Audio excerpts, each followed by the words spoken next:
What we've got here today is a 2002 Ford Escape. It's got the V6 in it. We're going to go over a few things here. We're going to do the alternator. So disconnect your negative battery, and then this is how you get your belt tensioner and take your belt off. And that's pretty much everything you do on top. What you're going to do after that, you're going to pop the axle bolt out. Okay, let's look at all the bolts and stuff we got to take out. Well, you take your wheel off, lug nuts. So you take your axle bolt off and you'll put some penetrating oil on that.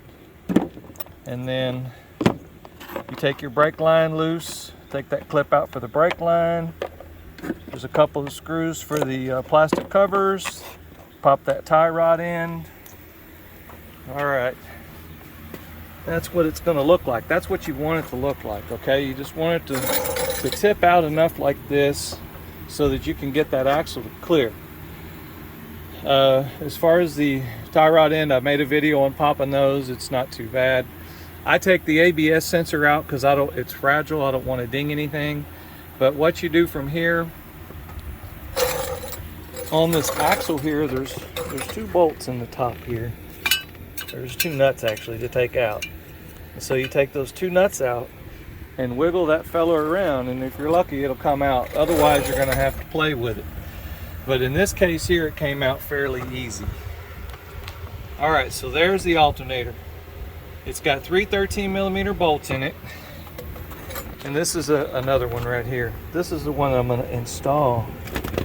It's a used one from a wrecking yard, I know.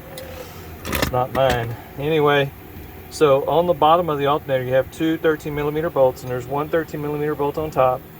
There's a 10mm bolt here, and that clip is a heck of a guy to get out, okay? You're going to mess with this clip probably longer than everything else.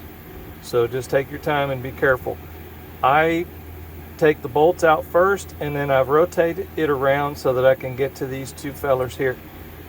This is almost impossible to take a good video of, sorry. So the original alternator is up in there still, and it's not going to come out, okay? And the reason why is because this bracket here that holds it needs to come out first. That's how tight this thing is put in there. I really would like to talk to who did this, designed all this business. So let me get it to the next step and we'll have a look. All right, so I've got the three bolts out of it. Here they are right here. They're all the same length, and they're a 10mm head. They're not that hard to get out, not that tight. I did it in about maybe 5 minutes or so, but that's what it looks like. So you get this bracket out. That's what it looks like.